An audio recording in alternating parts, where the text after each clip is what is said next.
Well, this is how we start our sourdough pita breads. What we did was we did a full rise last night in this jar of our sourdough starter, which we've been going. We've been doing 25, what's one by one starter for a while, keeping the beast going. So that was 25, and then we did 25 flour, 25 water, 25 starter. Then once that was done, we did 50. We rose that up to 100. So we had 100 grams of starter this morning, and you can see it went out. It actually came out of the jar. I put a little thing underneath of it to make sure it didn't get all over the counter, but it was fine. So now what we've done is we've put 80, 80, 80 in this large jar, and it's 9 o'clock in the morning. We're gonna rise this up, and then we're gonna make our dough for the pitas later on this afternoon once this gets fully risen, basically. So that's our starter for the pita bread. Here we go, making pita breads today. They won't be done until this weekend though, but it's gonna be fun, yay! Whoa, that's like 30 minutes. This one is gonna be a boomer. That's great. Look at her go. Woohoo! Oh, crazy town. Okay, that's an hour. And at this point, I have started, that's a 25, 25, 25 starter, just to, keep things going. That one's not as clean. This one, obviously, I wanted to pay attention to it, so I cleaned it up really well. The more you get used to doing these things, you'll get faster at it for sure. But meanwhile, I have been trying to clean up my cheeses because I've got cheeses all over the kitchen. One of them is in the refrigerator. I have a couple over here that I have to rub down. This is, when it comes out, that's gonna be a Parmesan. These are aged. This one in particular, oh my gosh, I tried it. This cheese is called the cheddar pizza cheese. I used the hot peppers from the Pizza Hut, that we got all the time. I just emptied out all the hot peppers and put it in there. So this is cheddar Pizza Hut cheese. Cheddar, I don't know. I forget the name of it, but I tried it. Oh, if you like a sharp cheddar cheese, this one is the bomb. I'm gonna pack this one up. And I've got the cheese cave going over there, so we're gonna start putting things into the cheese cave just to hold on to them because I can smell it from here. Delicious. I wanna cut this one, but darn it, I'm gonna have to cut it eventually. Probably this is gonna get grated because it just smells fabulous. Yay. All right, we built ourselves our little cheese cave. We've got the presses in there. And we should be able to slide a few cheeses in there and store them. It closes, which is great. And I've got it set to the highest temperature that it can go, which is what we really need because we don't want anything freezing in there. So fabulous. We're still in the test kitchen. We're making pita bread today, but we've got the starter going. It's rocking and rolling like crazy. And I've got quite a few things that I have to take care of. One of them is setting up the cheese cave because I got the cheese cave up here and I really haven't cleaned it out or anything. So I got to get the cheese cave cleaned out. And then I'm going to put some cheeses in there. And so one of the first things that I want to put inside of there, because I've got it kind of set up, it's cleaned out and everything like that. But one of the things I want to do first is I have this Parmesan cheese and it's been sitting on the counter for days. It's in a bag, but whatever. I really need to get it out. And so I got it out, and now it needs to get a kind of a rub, you know? So when you're making cheeses, one of the things to know, I mean, cheese is a preservative, right? It's preserved milk, basically. You take curds, you crush it, get all of the way out. We're gonna look at some Gouda that's in the refrigerator later, but for the most part, you get a rind on the outside, right? Everybody knows about the cheese rind. Or you can have a fresh cheese. There's fresh cheeses too. We're gonna do some fresh cheeses. It would be like mozzarella and fillata cheeses. But Parmesan is kind of special. I like Parmesan actually. I have special tools to make the Parmesan, and it was really fun. So I have this Parmesan cheese here, and this is what it looks like. It's sitting on its mat, right? So I'll move this, but I want to dress it. So what we're gonna do is we're gonna put some olive oil on it. So I just poured quite a bit of olive oil on it. Then I'm going to make sure that it gets olive oil around every little bit of it. Man, I want to cut it, but you know what? I had intended on making more Parmesan, and Parmesan has to age for a really long time. And by the time I got moved out of Fort Worth, I don't think I had any time to make some more. I mean, I've got other cheeses that could possibly be Parmesan, but I don't think so. I think I've got some cheddars like Monterey Jack. But anyway, so that's what we do. And look, this one's not too messy. It's just needed to be oiled. And now it can go into the cheese cave just like that. And I will go and grab another cheese, and we can clean up the next cheese. And I think the next cheese that we're gonna clean up, I think it might be a Gouda. It may not, because it seems to have a rub on the outside. It could be a Monterey Jack, I'm not sure, but we'll take a look at it in just a second. Okay, we're back in the test kitchen. And we're working on Man Alive. Look at this thing. This is so cool. Look. Ow, my toe hurts.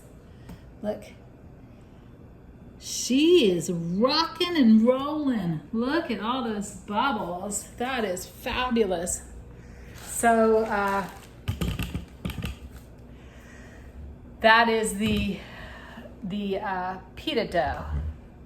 That's the sourdough starter for the pita, and then I've got a sourdough starter right next to it too. So we're pretty busy today. I've got a lot of things to go and take care of, but I wanted to get this out of the way. I have been cleaning up cheeses like you would not believe. I just finished cleaning up that fabulous. Oh man, this might be, I'm not sure what this is. I think that this one that I'm working with right now, I think that might also be a Parmesan. It could be a Gouda. I'm not sure. It could be Gouda that's wrapped, because if you can tell, here, let me adjust the camera so you can see what's going on. See? So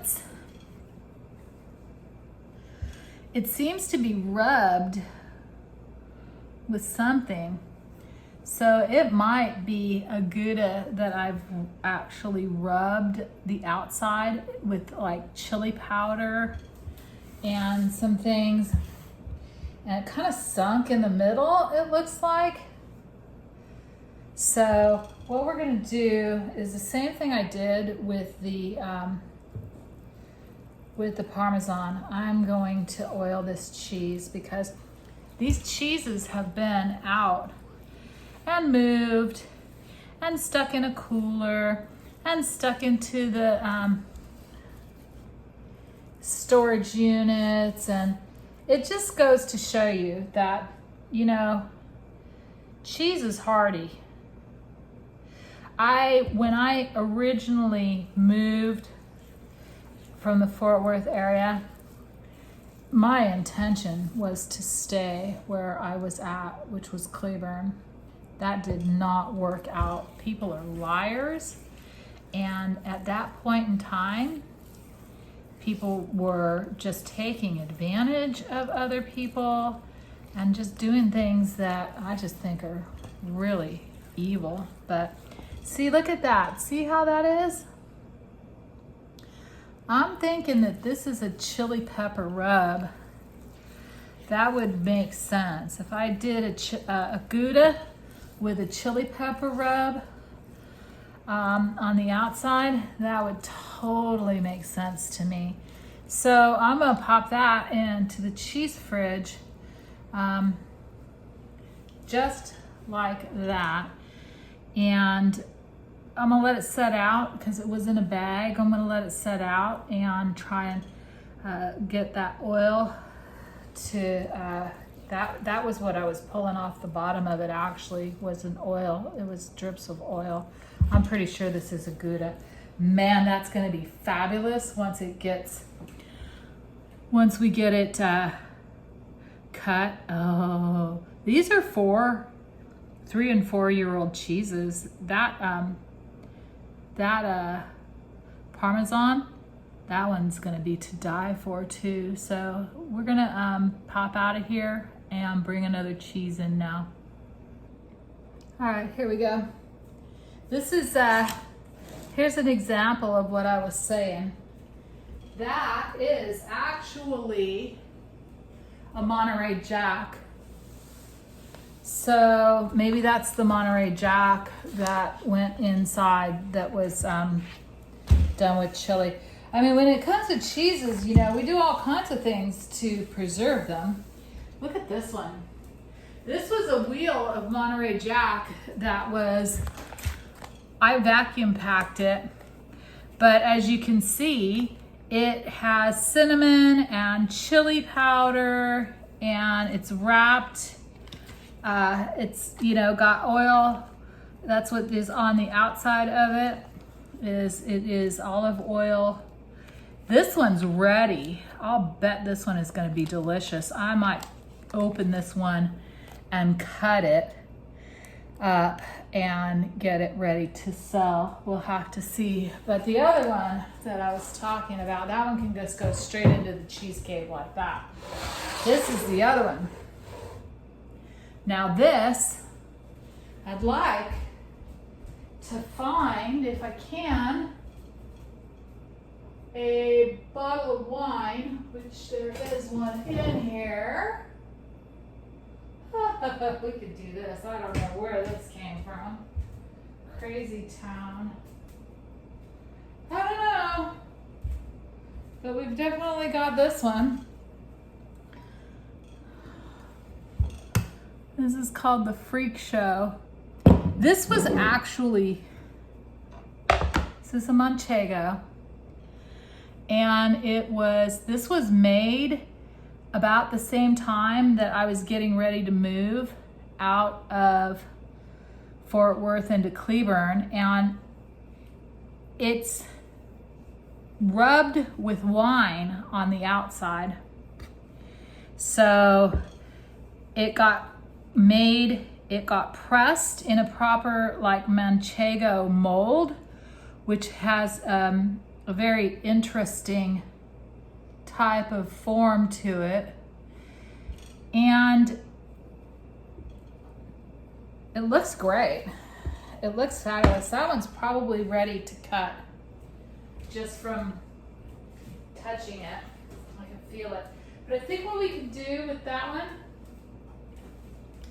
let's go ahead, let's get a mat for it.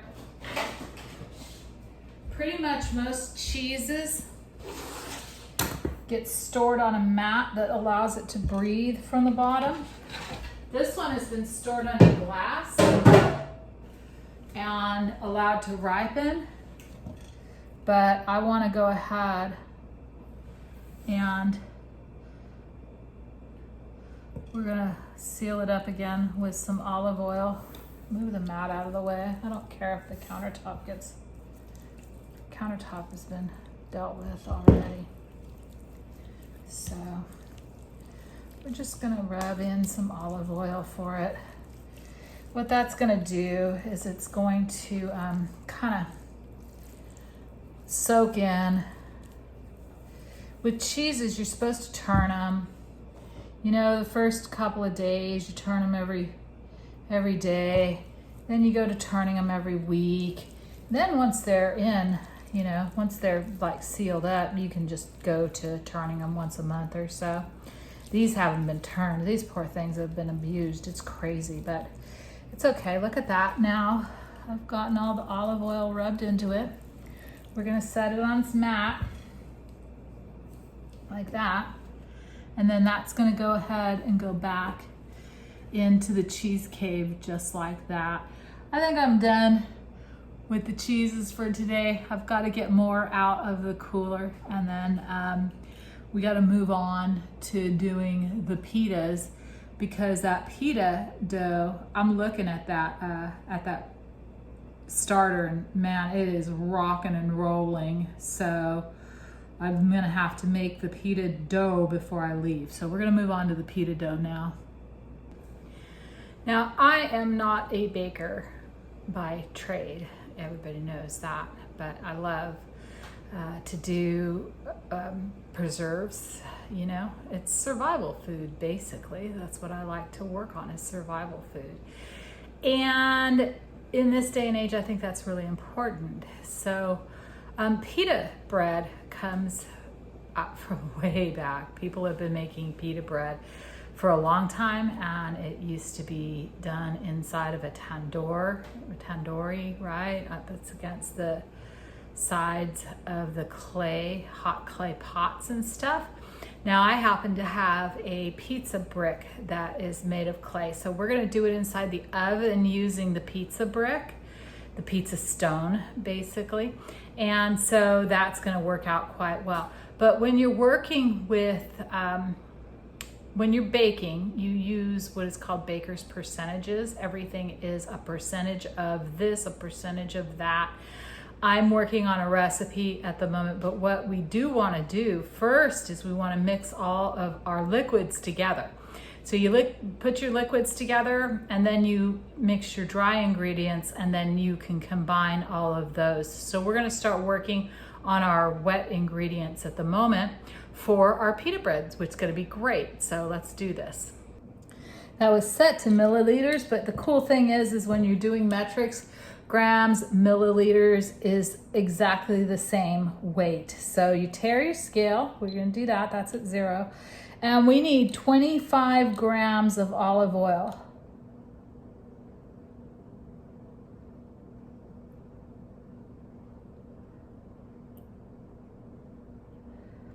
Again, at this point, we want to be pretty spot on, because now we're getting to the point where we need our measurements to be correct. There's going to be a little bit that is going to be left inside. So I'm just going to do about enough to, okay. So now I have a bowl I've set aside here, as you can see. Turn it that way. There we go. All right. So that is the olive oil. Then we're going to put 225 grams of the starter, but the starter is just rocking and rolling. I don't want to touch it at the moment. The next thing that we're going to want to put in is the water. And it says to use 211 grams of water. So, again, I'm not sure. That seems like quite a bit of water. That might not be a big enough jar for it. Let's just go to a bigger jar. That's fine. I just, you know, I already overflowed the starter last night. It didn't end up on the floor, thank goodness. But, you know, at this point, pure water. I'm using distilled water. I don't want there to be anything else in here that's going to interrupt the sourdough. All right, that's 164, 205. We're getting close. Here's one thing also. When you are baking with a sourdough and flours change by the type of flour, the hydration of the flour, the temperature of the flour, you name it, and it'll change. You know, there is no perfect like recipe. You kind of have to start learning to do it by feel. Now I kind of know how this is supposed to feel. It's supposed to be a fairly thick, you know, pliable dough. It's not going to be real wet. It's going to be, well, that's a little bit more than I wanted, but we're getting pretty close.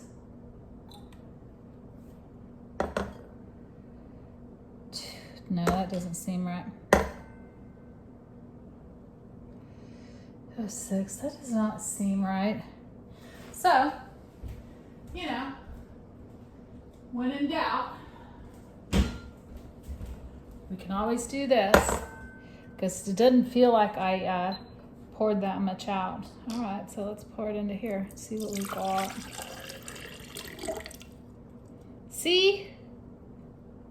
213. That seemed a bit better. So, okay. We're going to leave the 213 a little bit here and there of water, because we're actually going to be doing this by the feel of it. All right, so that's our liquids. Here's our starter.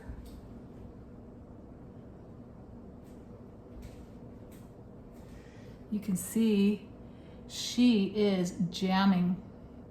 I really don't want to disturb her at the moment. See how she's like got like a dome on the top? She's kind of domed. She's not done. So we're gonna give her another, man, she's rocking and rolling, and it smells good too. Let me smell it. Oh yeah, she's ready to go. Okay, very fun. Now let's do our dry ingredients. Same deal, we're gonna weigh them up. And the dry ingredients, we can just put the dry ingredients straight in the bowl. I don't want to cap that too much, so. All right, we're gonna move to our dry ingredients now that we've got our wet ingredients going. We are using our KitchenAid.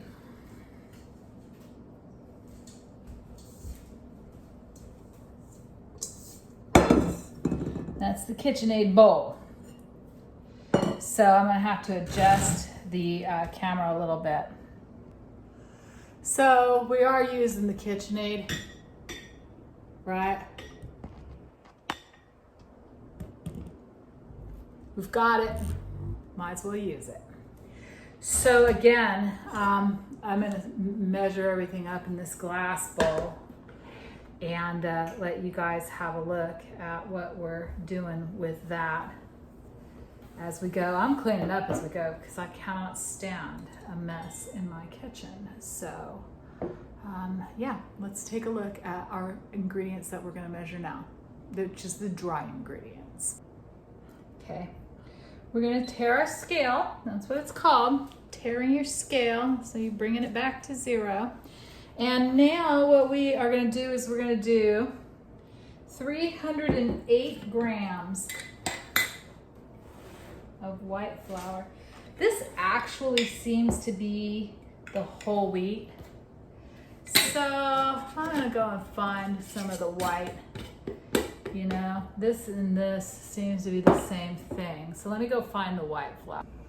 All right, let's talk about the flour for a little bit. This, I can tell, this is like a little darker than a white, plain white unbleached flour.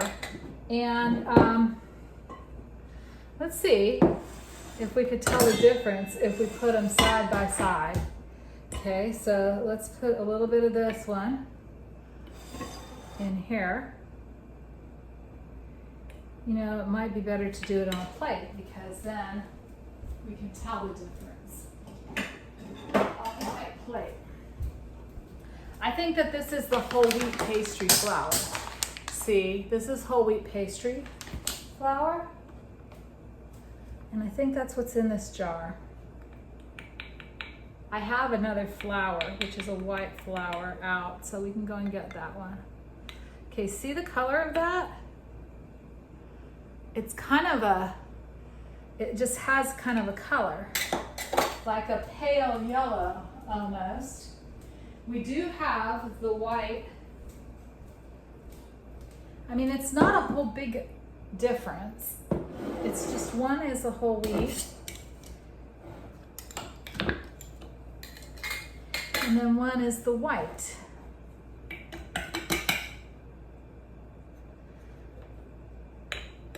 I'm going to scrape some of that off so we can tell side by side. Okay, let's do this. And you can tell. Can't you see? Maybe if I get more light in here.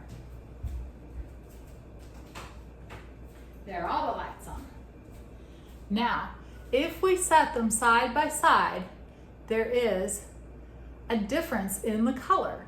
So I was right. Okay, this is the white flour and this is the stone ground. So I'm going to put the whole wheat ground right in there. I'll put the white flour back in there too. It is, you know, it's a subtle difference, but it actually makes a difference because the whole wheat will make the dough, make the starter go faster. It'll start faster with the whole wheat because it has all this good yummy grain to feed off of, and my starter loves it, you can tell. So I also have whole wheat flour. These are all bread flours, okay? These are specifically for making bread. And since that's what we're doing, that's what we're using. These are not for making pancakes. They aren't for doing anything else. This is pure bread flour. So I also have this one, which is the King Arthur. These ones that we're working with all have been kept inside of the, you can keep it in the refrigerator. I keep mine in the freezer. I'm gonna pour the rest of this one into this bag because I know that this one out here is, in the end, you know, we might just set it up to go inside of the cheesecake. This flour, because it's part of our Texas Microfarms stuff, the flour can go inside the cheesecake and it'll be fine like that. Got wet at the bottom a little bit, you can tell, a little bit of chunks. Okay, now we're back to what we were trying to do in the beginning. So we're gonna turn the scale on. We're gonna, uh-oh, it did not like that. Turn the scale off. Okay, it's at 0.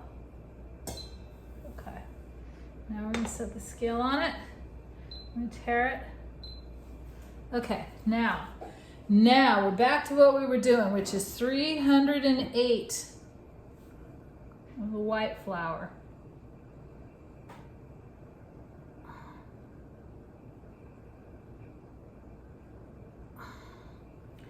Ooh, it's gonna be a lot of flour.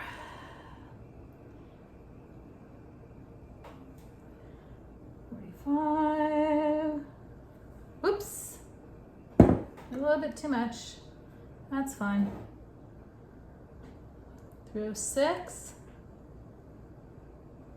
7. There we go. 308. When people do these types of recipes, the reason why they do it this way is because they're working with a certain type of flour. And again, it goes back to when we're mixing these things. there's a lot of variables.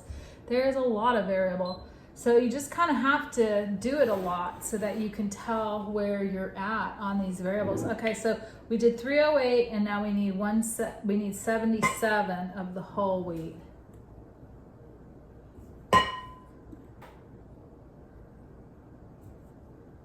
That's 75. Yep. 79. 78. 75. 76. That's fine.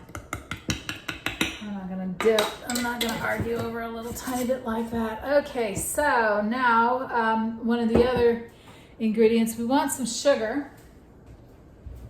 That might be hard to find in this house because I don't keep sugar very often. So all they're gonna have is powdered, I'm sure. I need to get sugar because we're going to be making some kombucha pretty soon. And you need, oh, here we go. Good, all right, I got a little tiny bit of regular sugar. Just because I knew I was going to be baking, sugar is a need. Okay, so we want, I'm going to use that. Do this. I'm going to do 15 grams. Now I'm going to be a little more careful with this. Tear it again. Okay.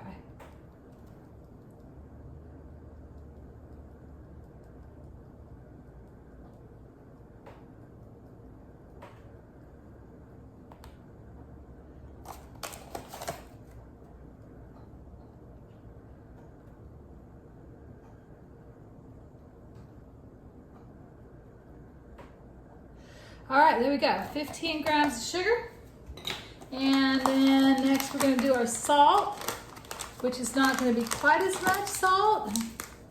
The sugar actually helps to feed the sourdough. They have a whole bunch of, reasons why, but definitely the sugar is going to help with the feeding. Okay, so let's tear it again. We just need 10 grams. 10 grams of this.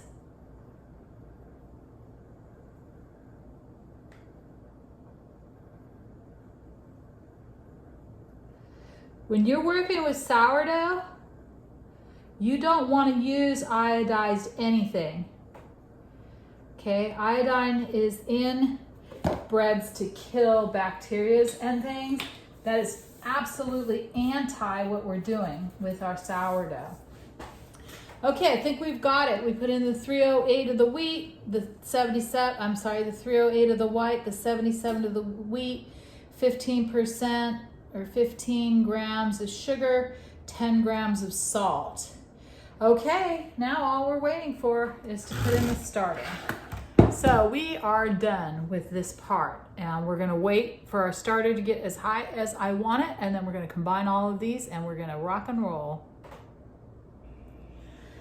Okay, we're on a time limit now, so we better get it together because I have a job interview coming up at 1:30 and it's about 12 o'clock now. And our sourdough starter has just been rocking. I cannot believe how good she's done. So I'm okay with starting to mix all of these things together. What we're gonna mix together first is the wet ingredients, and then we're gonna mix in the dry ingredients. And I like to keep my tools close. So one of the things, have a bowl scraper. When you are doing commercial baking, you're going to need a bowl scraper. So we're going to need a bowl scraper, and so let's just start in adding these ingredients. I want to do a real quick test to check the starter and make sure she is ready to go. So we're going to do that next, and then we're going to start combining all of our ingredients, which we have measured out. We've got our water, our flour, sugar and stuff, our oils, and everything is ready to go. So let's just do a quick test of the starter, which we made enough that we can test it and have no problem. Great. Okay, Some things I want people to notice is a few little tips. See how there is a green rubber band? This green rubber band lets me know where the starter was when it started, okay? So we were doing 240 grams in this entire jar. Look at how high she's risen, okay? That's a crash. Man, that's awesome. I think she's ready to go. So what I can do, I've got a jar that's similar to this jar, so I'm gonna tear that, and I wanna test and see that this jar weighs about 300, and let's tear it again. I'm actually gonna take that rubber band off, if I can get the rubber band off, because I wanna get the pure, to tell me how much starter is actually in here. 223.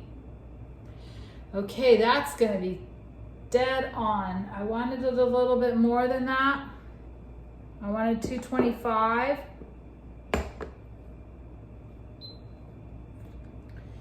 But I think we'll be fine with it. We've got another starter on the other side. 222, whoo, there's a little bit of variance there, but we've got what we've got. So this is what we're gonna do. We're gonna roll with that. So we have, I wanna test the starter to make sure that she's ready to go. Gonna get a spoon.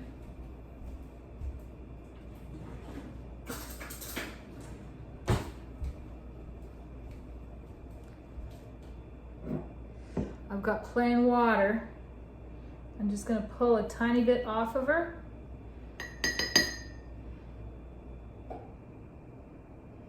And do a float test.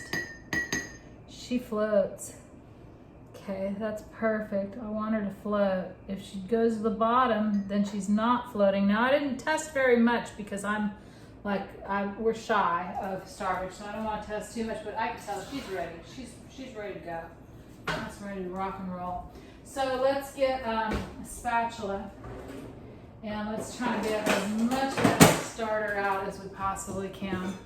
Okay, so what we are gonna do now, okay, is we're gonna go with our liquid ingredients in first. So this is our olive oil. I'm gonna put a little tiny dash more of the olive oil because the starter's a little bit shy. And I want the liquid ingredients to be right about the same. You gotta have the same amount of liquid, so that's fine. All of this has been measured up. All right, that's fine. Okay, now we're going in with the starter. Well, actually what we can do is we can go in with the liquid that we measured out, which was the 211. So I'm gonna go in with half of it.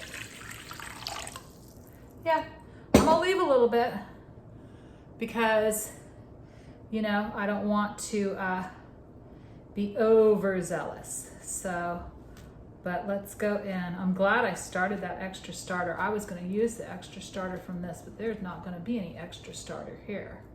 So I have another starter. The beast is off to the side, starting up. Okay, so we're just gonna get as much of this in as we can. She's light, man. I can tell. She is full of air. That is great. Now, the fact that she has air right now is not, it just tells us that she's ready, that it's time to get these ingredients together. The actual rising of the sourdough is going to take place once we put the sourdough in to the refrigerator. This thing is going to sit for 3 or 4 days if we want. You know, it's definitely going to sit overnight. And then tomorrow we will add on to this video and we will show the making and the baking off of the pitas. They get baked for sure. I mean, you can do them in a frying pan if you want, but we're gonna do them on a pizza stone. I want as much of this starter as I can get in here, for sure. I'm tempted to steal some starter out of the other jar, but I'm not going to, because we should have had enough and we should be able to do it with this. So, okay, here we go. See, now I'm in a hurry because I got the job interview to go to and I gotta get dressed and I've still got a few things to do, but that's my bad. I can work under pressure even if I'm baking. Okay, this is as much starter as I need. Okay, there we go. All right, there we go. That's what we're getting. That's what we get out of it. Okay. Then we're gonna stir it up into this mess. Okay. There we go. Now, toss it up here. Put that down. Lock that in. Watching what we're doing. There we go. We're on the mixer now. Whoop. Gotta plug the mixer in or the mixer won't work. Alright, there we go. So we lock the mixer down, turn the mixer on. Let that blend for a few minutes.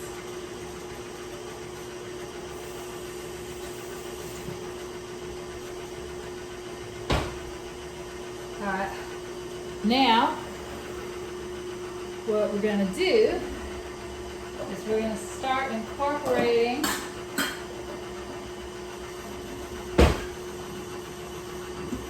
our dry ingredients. Stop for a minute, unlock it, toss in some of it. I mean, you can try and be gentle about this process. You don't have to be all crazy. I don't want a big mess. I just want it to start incorporating into this.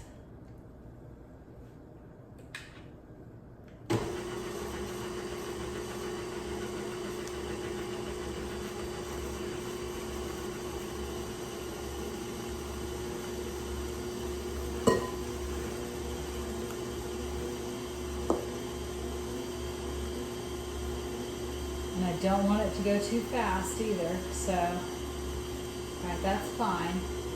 Oops. The other way. Okay. We're trying to get to a shaggy dough, if everybody knows anything about baking. Shaggy is the way we're going with this at the moment. We don't really have to autolyse this.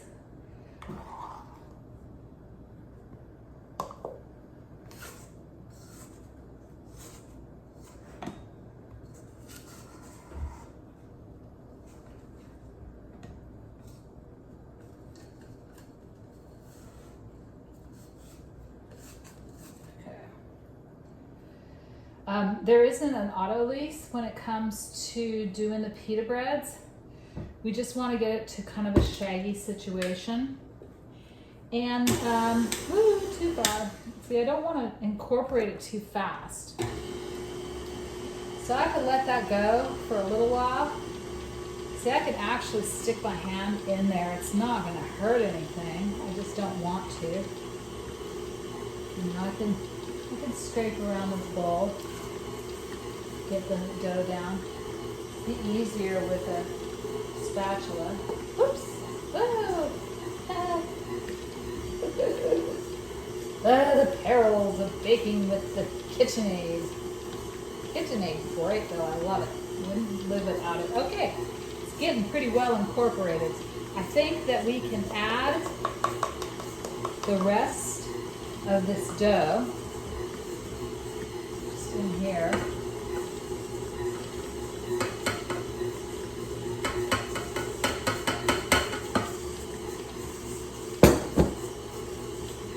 Let's put in a little more of the liquid. Get that worked in. Okay, that's about a shaggy dough right there. Get the rest of this flour in there? Flour's in. Okay. All right, let's stop it for a second. Unlock it. And I can show you what the dough is looking like. We definitely need more liquid. I can tell. It's at about a shaggy dough state at the moment. I can touch it. I can manipulate it around. I want to incorporate the rest of this flour. It does get kneaded. We will be kneading it. But before that, we need to incorporate all the rest of the ingredients. And I think we're going to use all the rest. So what I'm going to do is I'm going to poke a hole in the bottom and add in the rest of that water. And I think we're going to be just perfect with that. Okay, so let's lock it down. I'm going to do it on one. And I think we've got it. I dropped a little bit of flour off on the side. That's fine. The counter's clean. I think that's going to be fine. Okay, so I'm going to leave that to incorporate fully. And then I'm going to knead it at number 1, which is where we're at, for 10 minutes while I go and get ready. So as you can kind of take a look, it is actually, it's a little sticky still. We'll see in 10 minutes where we're at. If we want to put more flour, we can. It's going to be, overnight in a bowl anyways to rise. So we'll take a look at it in about 10 minutes. Okay, I came out to check on it, and I can tell you right now that is too wet.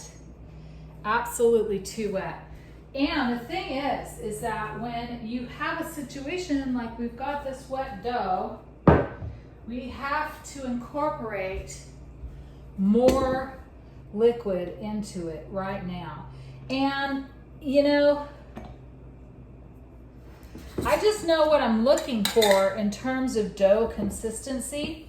This would even be wet for a sourdough. So I'm going to add about, how much is that? That is about 1/4 of a cup, and work that into it. And that should be enough. That should be wet enough for us. Thankfully, it's like you learn these things as you go. And when it comes to working with sourdough, boy, they do some 85% hydrations and things like that are really, I've tried them, that is really hard to work with. I think we have quite a bit of humidity going on here too. So, all right, let's try that and see if that doesn't work out for us a little bit better. I'm going to let it go for another 5 minutes to incorporate that. That should work out for us. All right, dough's done. It's a little wetter than I wanted it, but that's okay. We're gonna incorporate some more flour after it's risen, so it's just ready. I'm gonna let it sit inside. I wet a towel, and I'm gonna put a wet towel over it. And it's just gonna sit there for about 4 hours and let it rise. So there we go, 4 more hours and we'll be back. I'm back. Hectic day. I left 12:30 and I am just rocking back in the door. And I left the pita dough sitting here. So I was dressed for my interview. I think it went well, We'll see. I already have other things cooking in the background, but hey, if somebody's gonna ask me out for an interview and it's along the lines of whatever they do, I'm gonna go. I'm definitely not gonna tell them, no, I won't show up. I'll be there with bells on. Anyway, so we're back here in the test kitchen.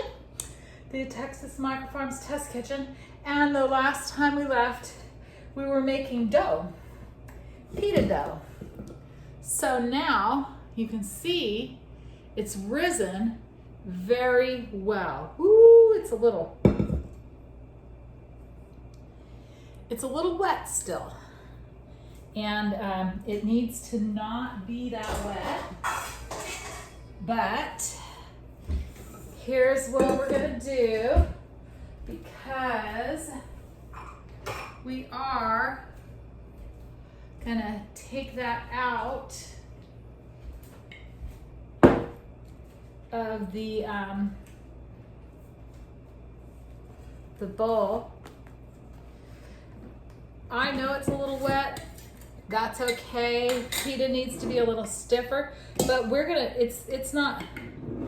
not baking this tonight.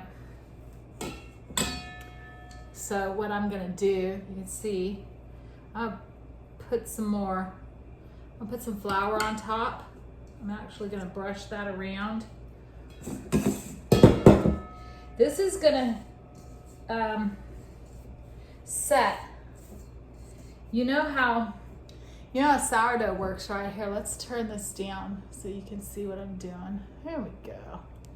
You know how sourdough works. The longer it sets, the more sour it gets. Some people don't like it. I love it. I like sour things. I like I like really aged cheese. So if you can see, I'm just pushing some of that flour underneath so I can pick him up and put him into another bowl. I've got another bowl for him he's going into, and he seems to be about ready, so let's just do it. See what happens. Should just plop out. Woo, he plopped right out. Nice, there we go. Okay. He didn't lose much air. I'm not gonna punch him down or anything like that. I mean, we could actually take it out and cut it up right now.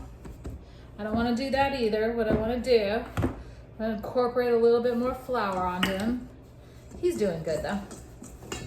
You know, I just don't want him to stick to this bowl either.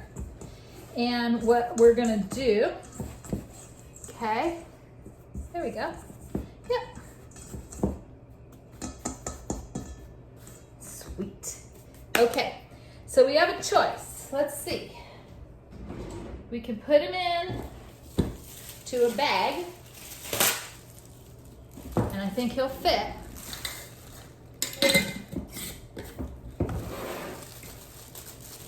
Notice how the dough is a he and the starter is a she.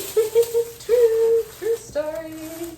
Yeah, look at that. Woo, he fits right in there. Sweet. Okay.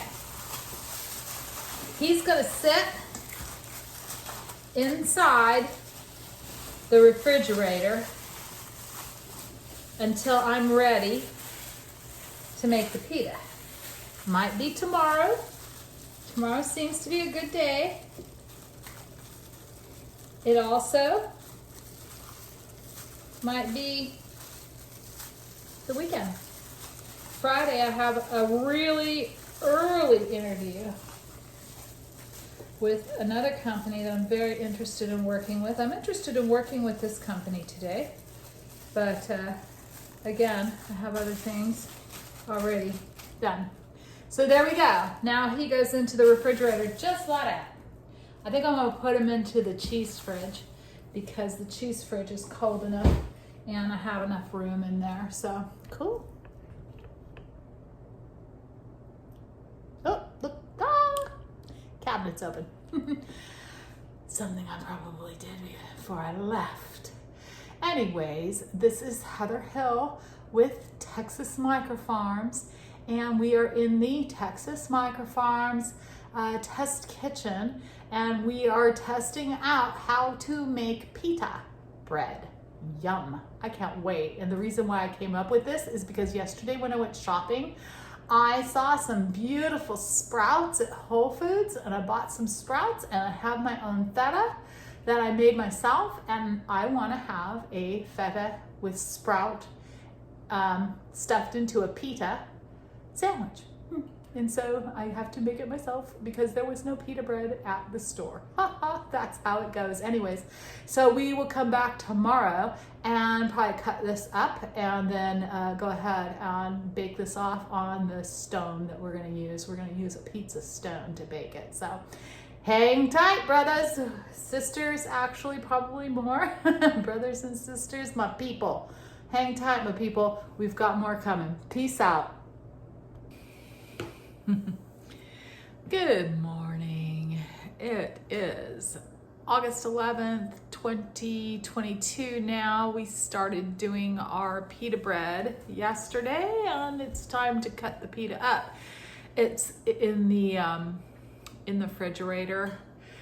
It's been like resting, and so I woke up this morning and of course the world's on fire. I'm trying not to pay attention because nothing I can do about it. So we're gonna make our pita breads, and that's gonna be a lot of fun. So stay tuned because there's more baking coming up. This is Heather Hill with Texas Micro Farms. Thank you. All right. Whew. We turned on the oven. I have it at 450 degrees. That might be too hot, but I think hotter is better because these things gotta puff up. Now what we're gonna do is we're gonna get out the dough and we're gonna cut it up into 8 pieces. Yeah, I'm pretty sure we cut it up into 8 pieces. And then we're going to let those rest, and then we're gonna roll them out. So let's get started with this process. It's pretty hot in here, but it is time to start rolling out some of the, doing the pitas. So if I remember correctly, which I'm trying to remember, I think we pull it out. No, let's just start. All right, well, we almost gave up because I kicked something and really hurt my toe, but I really am hungry and I want to eat my pita bread. So we're gonna get on with the pita bread story. Let's take a look at what's going on inside the cheese cave because that's where I stored it yesterday. Let's take a look. All right, see, look, this is what I've got. I got my bread baker and my scale and my dehydrator, and ta-da! Inside of the fabulous cheese cave, we have that, which we've decided is a Monterey Jack in that. Then we have that one, which is the Manchego. Then we have another Jack down there. And then we have a Parmesan there. And at the very, very bottom, oh my God, look at it. It's gotten really big. Whoa. Oh, wow. It really got big. Crazy. Okay. That's bigger than I expected it to be. So we have to punch it down. All right, I'm gonna put this on the, boy, that really got big. Woo! Oh, it's already falling. It's falling already by itself. That's a good thing. I don't think it's supposed to be that big. But boy, that would have been great for a sourdough, but it's okay. We're gonna still do the pita. I gotta get this set up so I can film. All right, well, cannot find the rolling pin, which makes me sad, but you know what?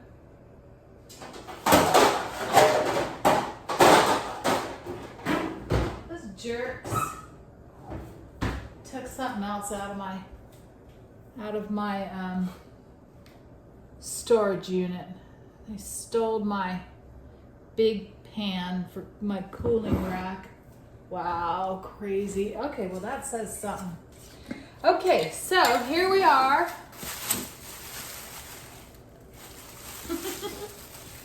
And the dough has been sitting overnight.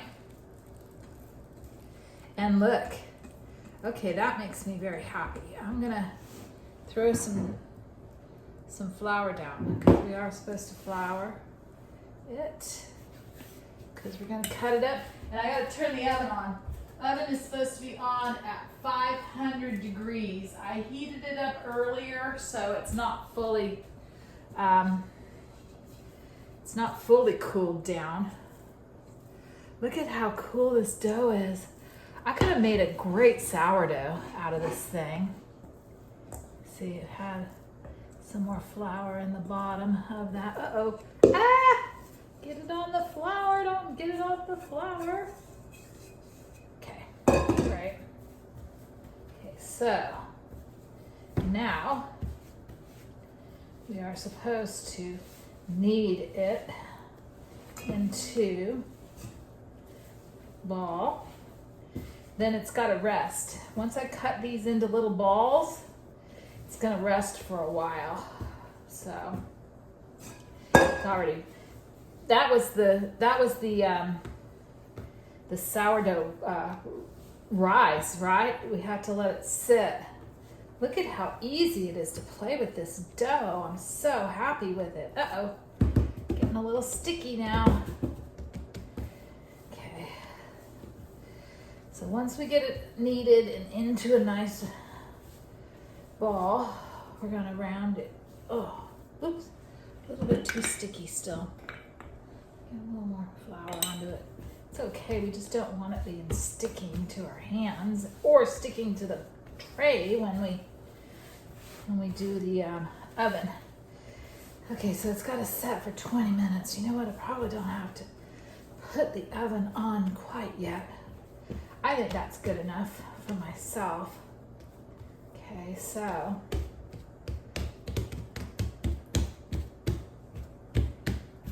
make it round and let's cut it in half. Okay, that's half.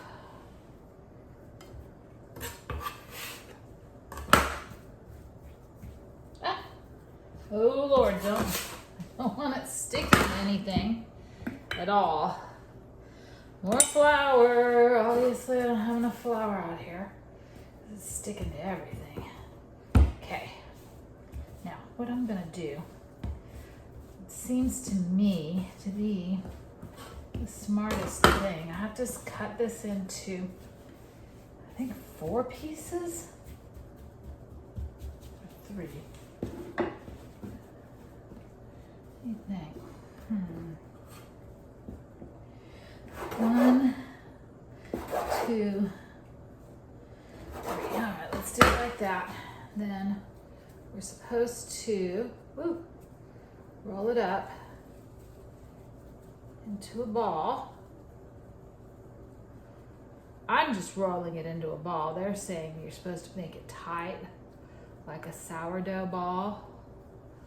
But what I'm gonna do, it's still quite sticky actually. Put some flour out here. Uh-oh. Yeah, it's too sticky. It's sticking to my hands. So I'm gonna have to get that flour off me somehow. If I roll it into a ball like that, and okay, I don't want it sticking, so I'm going to roll it around into the flour. Okay, all right, so let it sit out there. It's supposed to sit and rest. Okay, so let's do another one. I'm gonna get it really floured out because I don't want it sticking. Okay, so now this one's kind of bigger than that one that I just did. They say to roll it and get it tighter. I'm not sure that I want to do that. There's probably a reason for it, but it's got to rest anyways, so I'm just going to roll it up into a ball. I can't imagine them, in the Middle East, like going to all that problem to do this, so I'm just going to set it there. These are pretty good size balls too. Okay. I want it to be set over here. Okay. So let's just, all right, I'm gonna stretch it a little bit. Oh, a little more flour on it. If it gets sticky, I'm just gonna put more flour on it and squeeze it back together again. Okay, and then I'm gonna roll it into a ball. That is what I'm gonna do. Just makes sense to me. Those are pretty good size. I probably could have gotten more smaller pitas out of it, but these have got to be rolled out still once they rest. They're gonna rest on the counter, and then we're gonna use that, which is actually my crusher. It is really for, see, this one's much smaller. That's one of the smaller ones. Okay. All right, so let's do this and get it nice and floury. It seems like you can't have too much flour on this stuff, so let's try and do it a different way. We did 4. Yeah, that's fine. Maybe we should have done more. I don't know. We're gonna do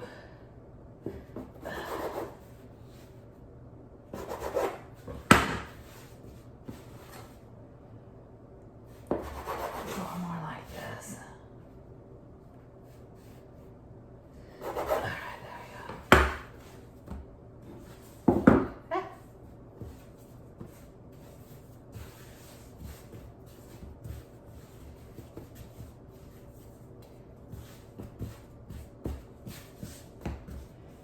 More flour. You know, I'm starting to enjoy working with flour. I didn't like it before because it's messy. And you know what? I'm kind of liking the mess. You know? I don't have to be nice and clean all the time. Maybe I can just be a little messy sometimes. Okay, again, we're saying that you kind of need to make it tight, but I'm just not going to worry about it. Trying not to worry about it, but it's hard for me to forget things like that. Okay. Look at their kind of, can you see them out on the counter? You can, huh? Good.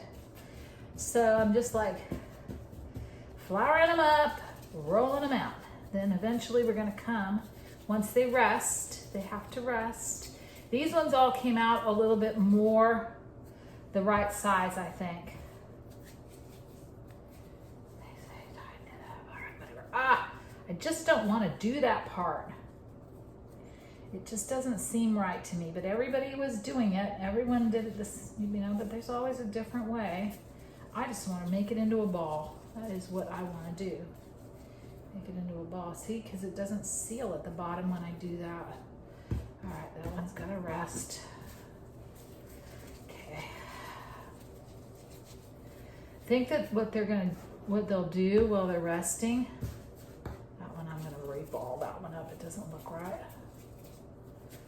I think what they'll do while they're resting is kind of, obviously they're going to puff back up again because they do have the sourdough yeast in them. They're going to rise back up a little bit. And then we're going to, oh Lord. Okay. Ooh, they are so light. They are really light feeling. See that? I mean, they feel very light. This one won't stick back together again now. Okay. All right, that's it. Okay, so they're all here now. We gotta wait 20 minutes. That one's kind of a bit smaller. Oh, it's because it was over here. I could actually reform those ones, but I'm not gonna. We're just gonna go with it the way it is. So, we're gonna set them out for 20 minutes, just like that. Let them rest. And then we're going to roll them out. We've got the oven getting heated up. So once we come back, we can roll it out, pop them into the oven. We need to get a spatula for that. All right. Here we go. All right. We gotta wait 20 minutes now. All right, now we're back. We let them set. I'll flip them over. Now we have to roll them out. They're supposed to be about 6 inches. So that's 6 inches wide. Got that off of Amazon apparently. So, and we're not supposed to break them. Uh-oh. They're sticking to the rolling pin. That's not a good thing. Okay, let's put some flour on the rolling pin then. Then they could actually. Ooh. Yeah, they're sticky. We probably shouldn't have left them so sticky, but that's okay. Alright. Roll it out. I'm gonna do a test one. Probably roll it and cook it at the same time.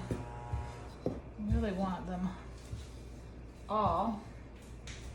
Ooh, look at that. That's about the size of a pizza.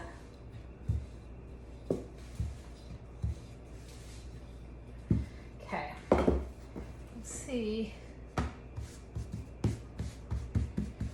Okay, I'm gonna test one in the oven. Big enough. I'm gonna see what it does before we move on from there.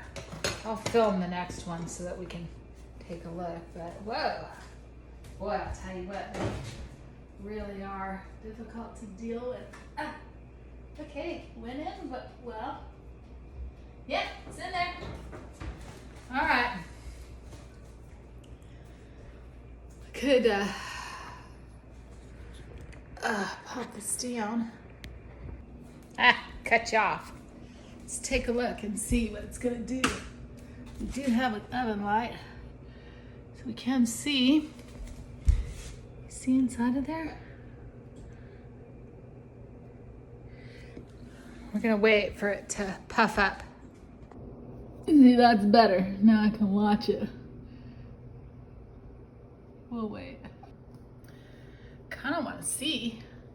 Look what it's doing. It's kind of doing it. It's supposed to, the whole thing is supposed to puff up. So it's not like puffing up. I've got the timer set for 1 minute. Once it puffs up, we're supposed to flip it over. It hasn't puffed on the other side, which is concerning me, but maybe it'll keep going. Whew. It's puffing up though. Oh, goodness gracious. It's kind of stressful. Uh-oh, there's the 1 minute. It's not done though. It's supposed to wait until it's puffed up. Okay, well, what we found out is that it was folded on one side, which is not good. So, and not only that, it was not hot enough. So after a minute, it was not good. We're gonna try and do 2 minutes next time. All right, well, we have a couple of problems. One, the oven does not get hot enough. That one looks pretty good though. That one is looking better. You can see it. That's looking better. Okay, so the plan is to do them one at a time, to pull the oven out, to flip it down so we know that it's on there correctly. The last one was folded up. And we're just gonna put more time on it because it just didn't seem, oh dang, woo, that one's hot. Didn't seem like that was enough time. So let's do this.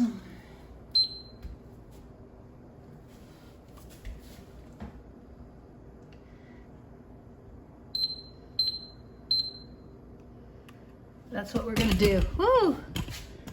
Dang, kicking stuff around and messing things up. All right. There. All right, we're gonna do 3 minutes. See how long that takes. Whew, 3 minutes is a long time though. So let's just wait and we'll look when the, well, we can watch it pop up. Watch it puff up. I can cut that part of it. I'm watching it. It seems like a long time.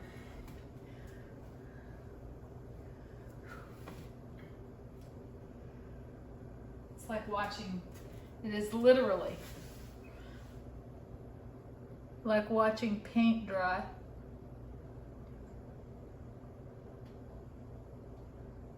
That's kind of cool though. Alright. Guess I'll watch some paint dry somewhere else.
Okay, how's it looking this time?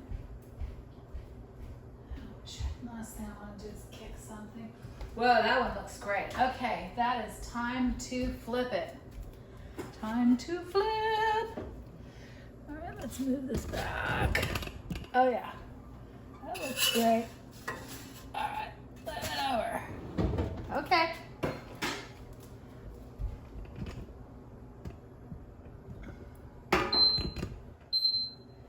Okay, so that was a lot closer.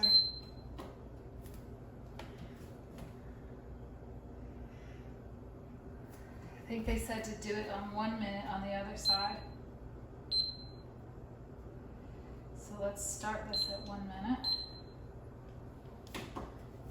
We do 3 minutes on one side, 1 minute on the other, and then let it cool.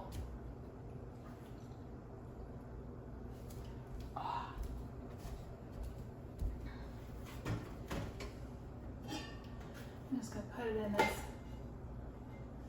pot for now.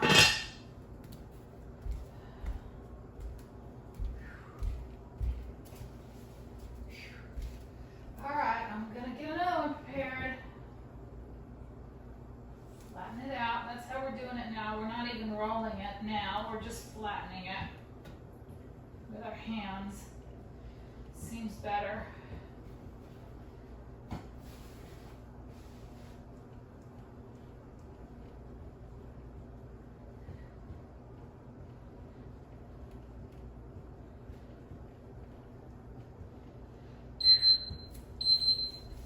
That was 1 minute.